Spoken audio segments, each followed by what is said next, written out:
You're listening to Arsenal for Democracy, episode 373, recorded on May 11th, 2021. I'm your host, Bill Humphrey. Joining me on the line from Idaho, as always, is Rachel. Hello, Rachel. Hi, Bill. On this week's bonus episode, we're talking about a 2005 documentary, which I think we highly recommend, called Sir No Sir, which I watched in April 2018 and which Rachel watched this week. We had never actually done an episode on it, but I do talk about it fairly frequently outside of this show, so I thought it would make for a good bonus episode. This is a documentary that was directed by David Ziger about U.S. military personnel who resisted the Vietnam War from the inside. Ziger himself had organized dissident GIs during the war. The documentary was generally received quite positively, despite or perhaps because of its release a couple years into the Iraq War, especially because it was regarded as being a story of courage, not so much a tale of despair. So there was a bunch of things that Rachel and I wanted to note from this documentary. Obviously, I guess if you don't want us to spoil a documentary from 2005, then go watch it without us describing it, but I don't know if you can spoil a documentary. So we're just going to talk about some of the beats that we thought were particularly interesting. Now, just for overall context, there is a long, interesting section in this documentary on the public memory, myth, and erasure in the 1980s to present of the vociferous anti-war movement inside the U.S. military and among veterans of the Vietnam War at the time, even though when it was happening, it was actually widely covered in the media. And to give you a sense of the scale of how much resistance we're talking about, by the Pentagon's own admission, there were over 500,000, quote, incidents of desertion, end quote, during the Vietnam War. So let's talk about some of these specific examples. So one thing that was considered to be part of a hearts and minds type campaign in South Vietnam was having the Army doctors in the U.S. Army teach dermatology to special forces so that they could provide sort of on-site skin treatments to the South Vietnamese population, and this was supposed to win people over. But one of the young doctors thought that it was unethical to bomb the South Vietnamese people and then treat them, so he stopped teaching, and for doing so, he received 3 years in prison. In another incident, which was quite famous, this was called the Presidio Mutiny, a number of troops from various branches deserted publicly in San Francisco. They called the press, and they chained themselves together and to clergy members at a church, and the military jailed them in the Presidio Stockade. One of their sort of ironic slogans was, "Obedience to the law is freedom." Now, this wasn't the only significant West Coast action by any means by mutineers. And Rachel, I know you wanted to talk about Susan Schnall. Yeah, Susan Schnall was a Navy nurse, and she heard about the U.S. dropping leaflets across Vietnam, urging people to defect to South Vietnam's cause. So she decided that turnabout was fair play, and so she organized a small private plane to fly over U.S. military bases and drop leaflets urging active GIs to join the protests against the war. And she actually talks about how, in the back of her mind, she was wondering, are we going to get shot down over this Air Force base? But her efforts did work and were pretty convincing.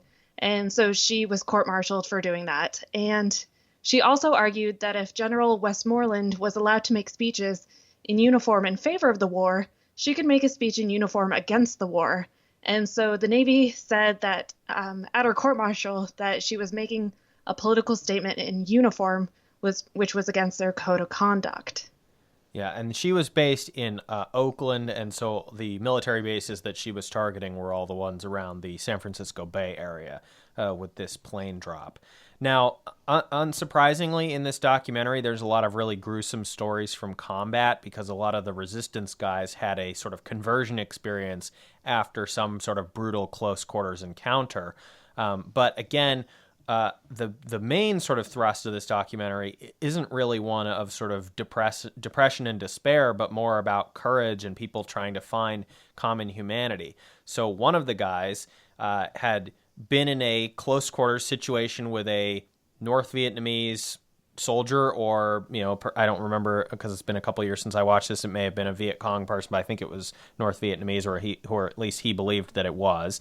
And he, in self-defense, killed this soldier from North Vietnam or affiliated to North Vietnam, but he felt like, yes, he had killed him in self-defense, but why was he even there? Why was he fighting in this war? And now this guy, yes, that guy would have probably killed him if given the opportunity, but he's just doing his job and trying to liberate his country.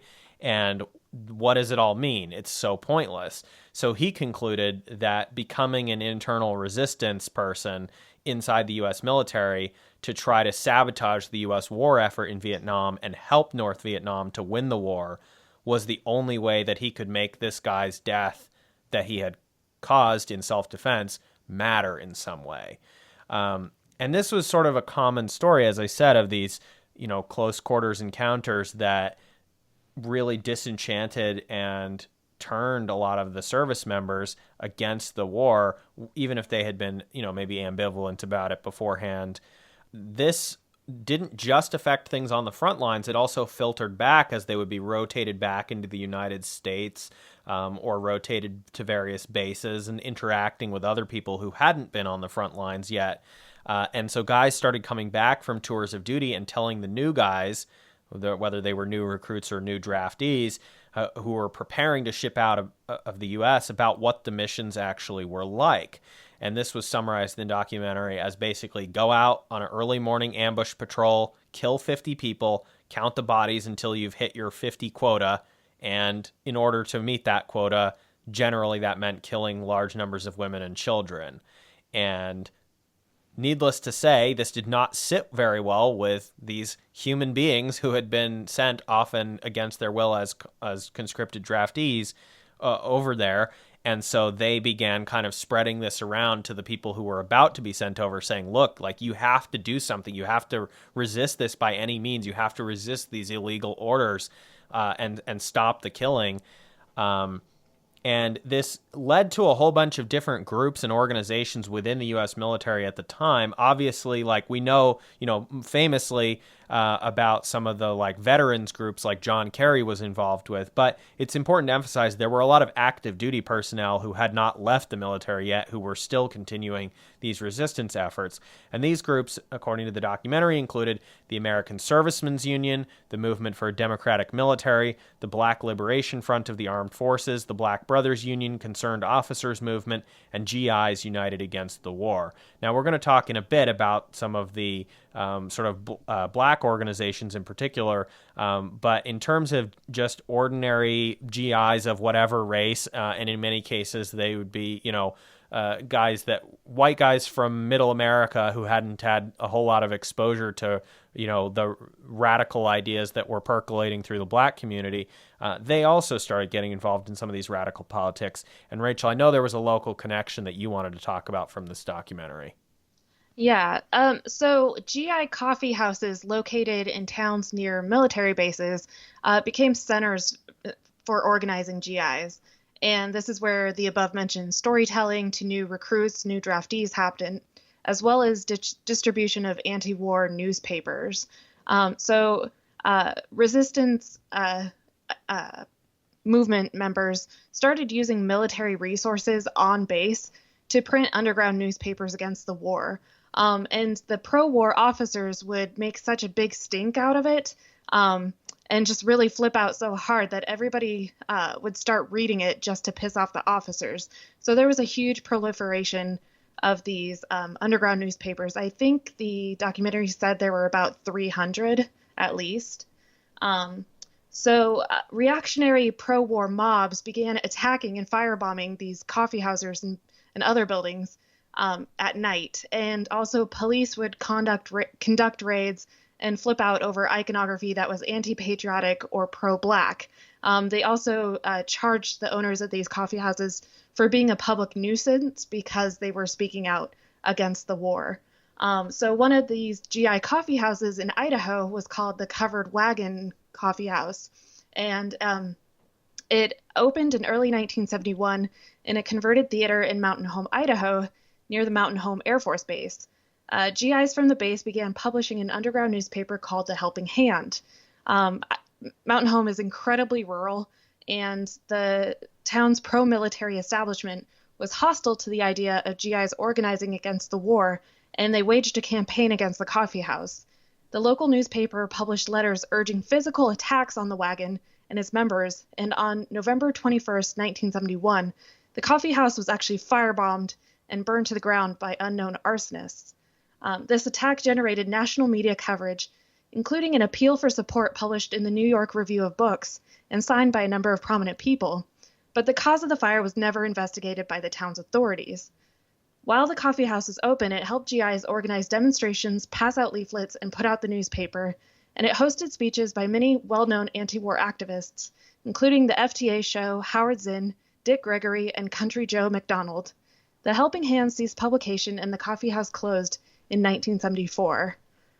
So speaking of that FTA show, FTA was a slogan that the military used. It stood for fun, travel, and adventure. And kind of as a counter to that, some of these anti-war movement members started using that FTA slogan to mean free or the army. And actually, Jane Fonda, who is pretty well known for being an anti-Vietnam War activist, participated in an FTA tour, which was kind of a counter to Bob Hope's pro-war USO tours. So she would go and visit bases and perform for the troops there, and just kind of really lent her support to the anti-war movement, to the troops that were actually out overseas. She was interviewed in this documentary, and there were also some clips from her time during the war, speaking very eloquently on U.S. foreign policy and underscoring that she was just there to represent the already anti-war troops, not to change their minds. I think it was very important to her that she vocally support the anti-war movement and really lend that moral support to the troops. Some of these resistance people, as we've talked about, were part of larger groups, and that really helped them kind of build collective action and things like that. But a lot of this resistance was happening at really the individual level, which could be a profoundly sort of isolating experience and, you know, could really lead people to feel this sort of sense of anger and despair without being sure what to do with that. And until you found a larger sort of group of people who could help you, that was a really difficult thing to do. And a lot of people really, you know, put everything on the line to show that kind of courage and bravery to recognize their common humanity and resist these sort of orders. So one of the guys covered in the documentary, he began refusing minor orders at the front lines in Vietnam, but he didn't know there was a broader resistance movement. And Major told him that he was facing 20 to life if he was court-martialed for this, and he sent him off to a company psychologist who was supposed to, you know, figure out if he was crazy, and that's why he was resisting orders, and basically try to talk him out of it. And instead, the psychologist showed him a full-page New York Times ad of more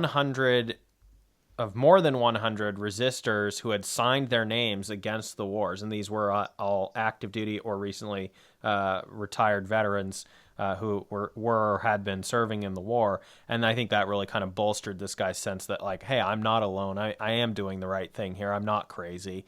Now, as I said earlier, there was a lot of Black power and Black liberation ideology stuff that was a part of this as well, especially among drafted Black troops. And of course, it spread beyond their ranks as well. And there's a good section in the documentary about that, and particularly noting that prior to the Vietnam War, while there was obviously a lot of stuff happening in terms of the civil rights movement and things like that, that was, you know, engaging the Black community across the United States, there was still a lot of kind of isolation between many of the sort of sub-communities in the United States, right? People, apart from like the top leadership people and the people who were really involved in some of these national organizations, you didn't have a huge amount of traveling back and forth going on between some of these cities or some of the more rural areas. Obviously, there were always some level of exchanges.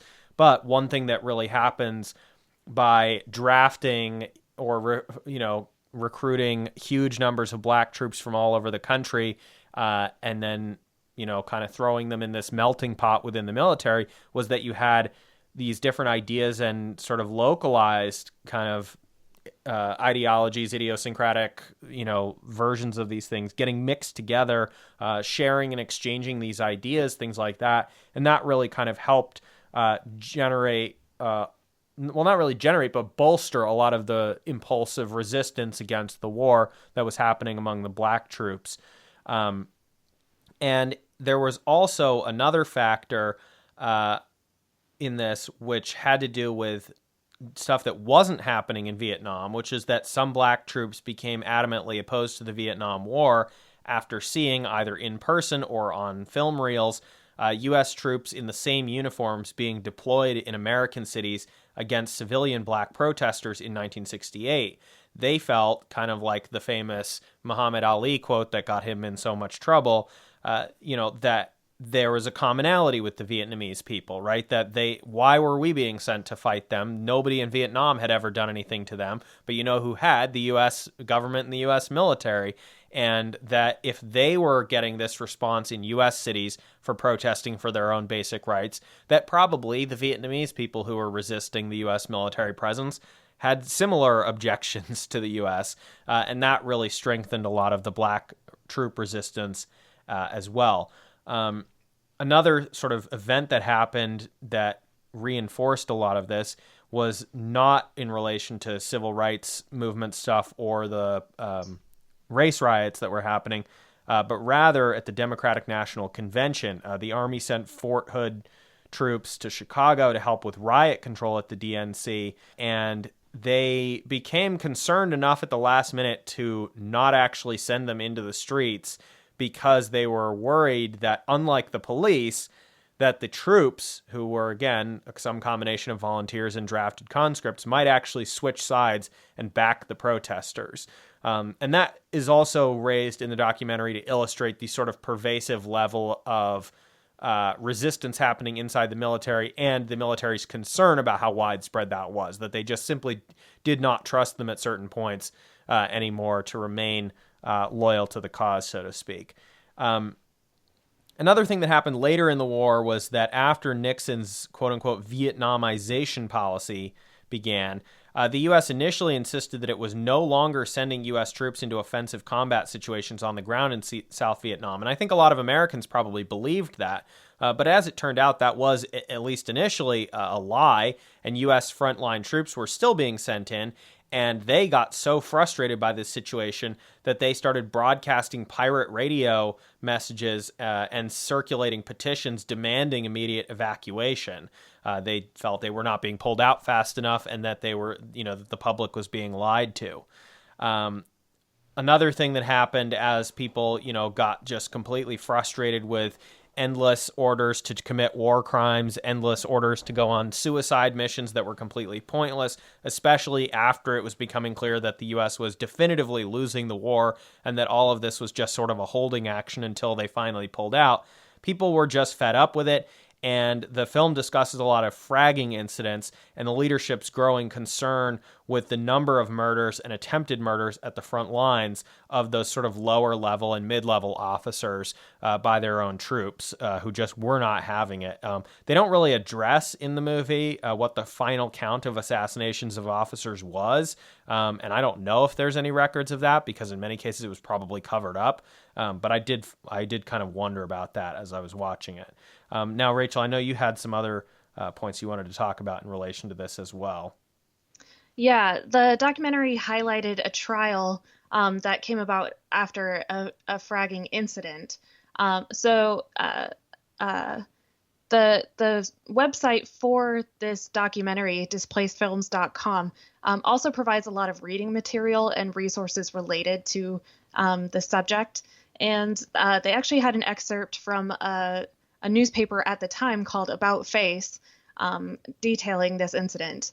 On March 15th, 1971, a fragmentation grenade exploded in an officer's barracks in an Army artillery unit in Vietnam, killing 2 lieutenants and wounding a 3rd.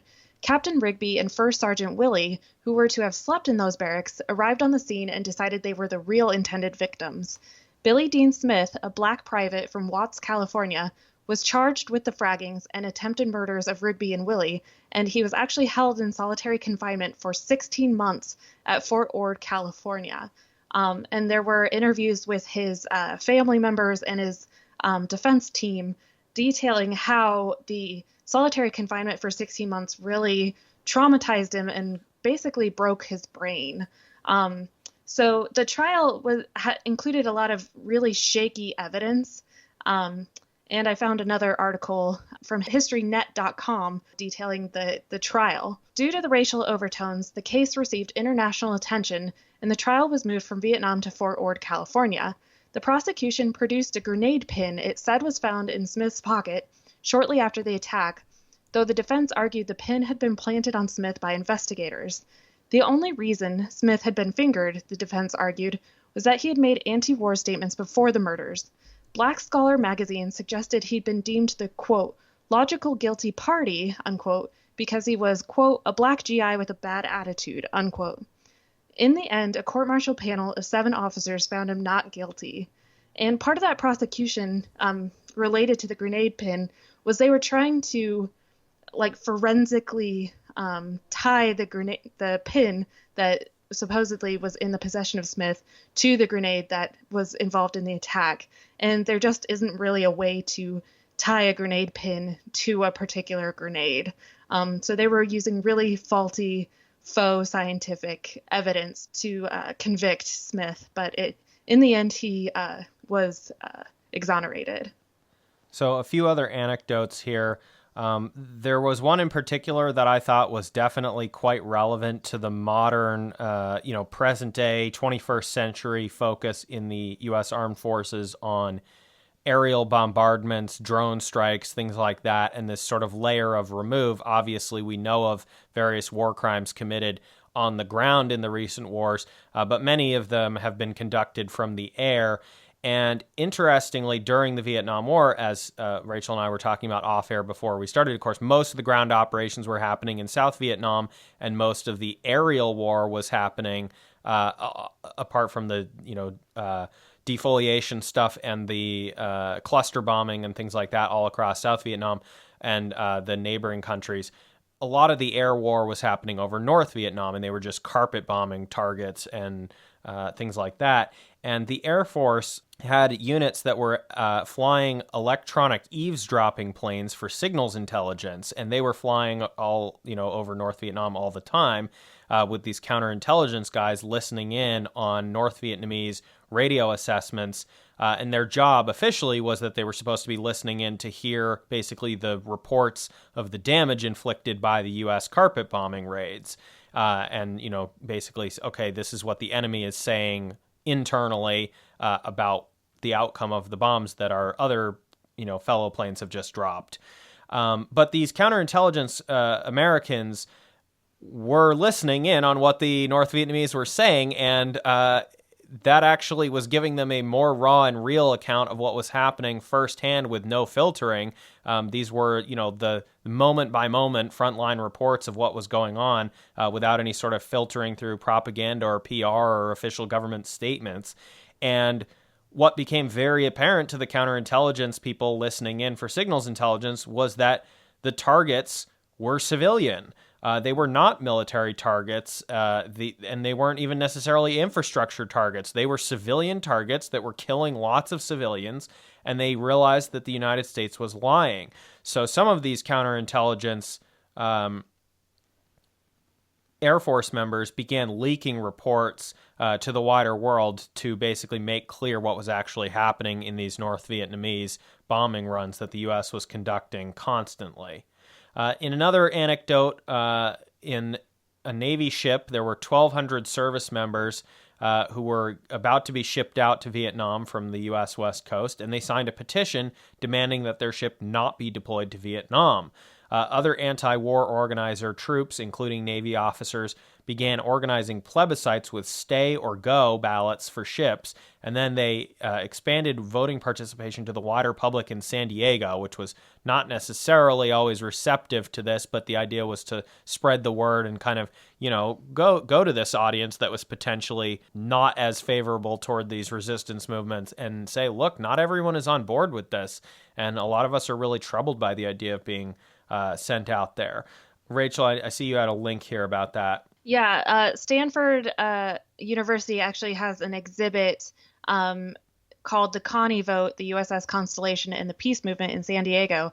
And it's a collection of photographs of the peace movement in San Diego. There's a really cool T-shirt there that they designed, and in the documentary, they also rented a private plane, and they actually like towed a streamer that said "Connie votes stay." So there was a lot of public outreach going on at that time, and they even went to like grocery stores and stuff to talk to the people in San Diego about the vote and to kind of educate them about the anti-war movement. There's definitely some stuff in the documentary where, like, some of the people at the time really thought that this was maybe going to be the precipice of revolution or something, right? You know, like the German or Russian naval mutinies and things like that. And that really didn't materialize. But it is interesting to see the sort of widespread and highly visible nature of this stuff that has essentially been buried from the public memory and the official narratives, even though it was widely happening out in the open, highly visibly, and that you had all these contemporary news reports about it.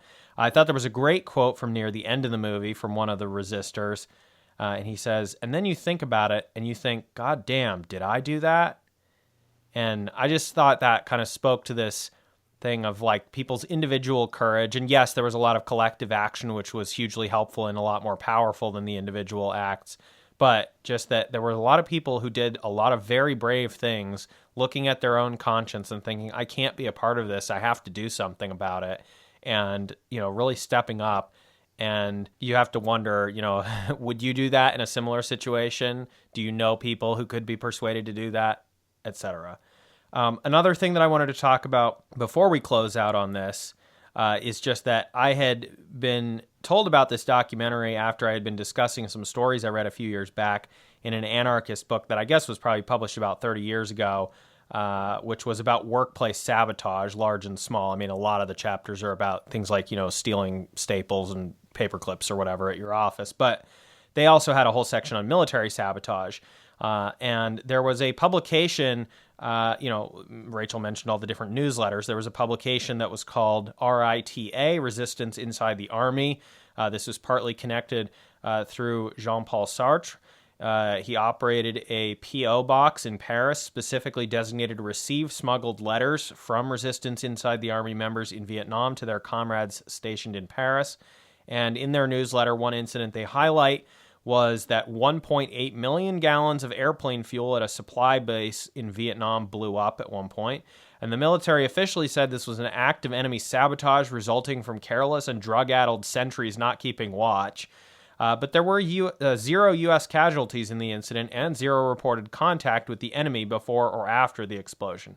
Now, maybe this was just a freak accident, but again, the official account was that this was enemy action, which suggested to and led to the attribution by the RITA newsletter that it was internal sabotage.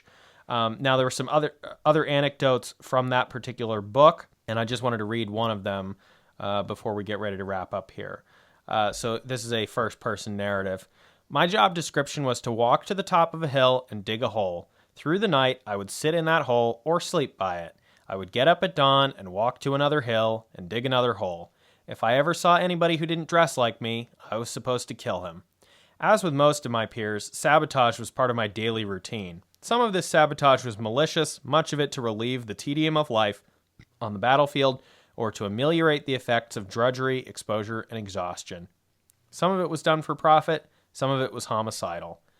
When I first got there, I threw away a lot of food, ammo, and explosive devices because I was so overburdened with equipment I couldn't carry it all. I would dismantle incendiary devices to use the plastic C4 explosive as a source of heat to stay warm, or as a way to cook food. When I was on guard duty, out of boredom, I dismantled 50 caliber tracer shells to make fireworks. We just destroyed stuff out of boredom. I put a huge rock in a friend's pack when he wasn't looking so he would strain himself to delirium on the march just so we could laugh. When we were sent out at night to pull an ambush, we found a place to hide instead so we could sleep. I fell asleep on guard duty because I was too tired to stay awake, but I got caught for that.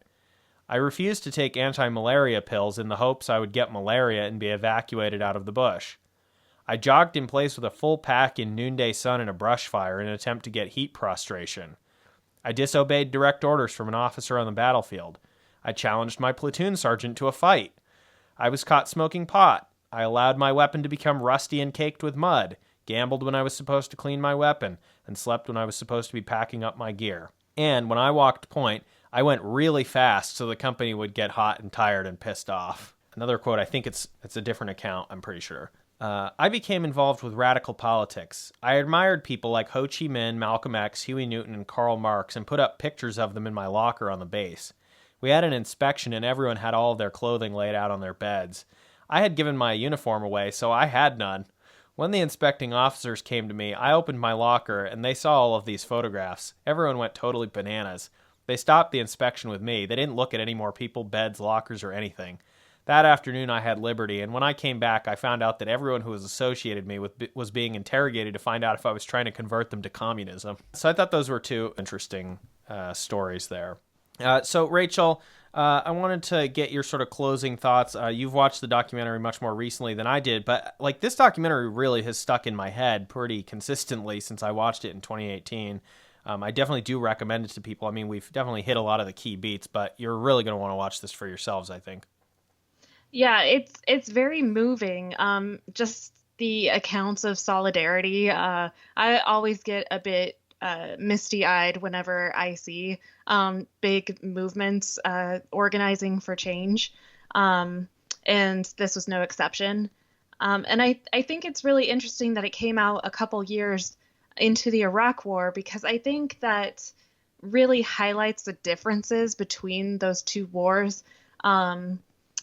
The Vietnam War involved a lot of draftees, a lot of conscripts, and they really didn't want to be there in a way that a volunteer army just doesn't have the same makeup of people. And so I think that really shows how different the two armed forces are in these two conflicts.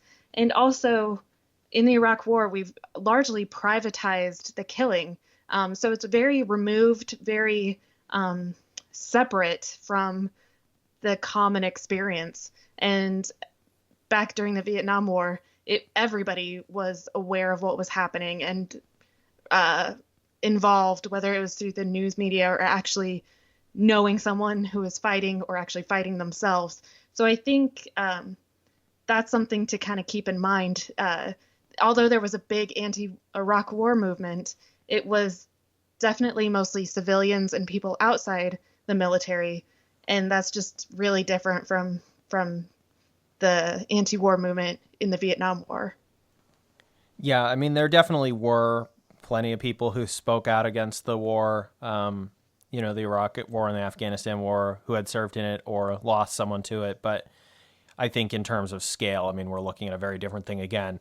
We're talking about incidents of desertion topping 500,000, 500,000 people during the Vietnam War. And I think you're right that the conscription thing has a huge role to play in that. Again, highly recommend this documentary. It's called Sir No Sir from 2005 by David Ziger. And, I do think about it, every year, especially when we get to quote unquote Veterans Day. Often, I talk more about World War I on that day because it was originally Armistice Day, and that's another completely pointless war. But, we're also approaching Memorial Day right now. And then I guess at some point there was some sort of Vietnam Veterans Day specifically for Vietnam veterans that sometimes gets mentioned. I usually try to talk about this documentary and those people who resisted because there is so much propaganda around this war. And, the alleged treatment of veterans, mostly stuff that was made up and didn't happen or happened to French troops 20 years earlier coming back from French Indochina, like just completely like random amalgamations. You get all the black flag propaganda stuff around those POW MIA flags, which is a thing from like the 90s that various conservative groups promoted everywhere. So this is sort of a good, I think, antidote to some of those propaganda narratives around it. Anyway, thank you, Rachel, for watching this documentary and coming on to talk about it with me. Yeah, it was definitely a worthwhile experience.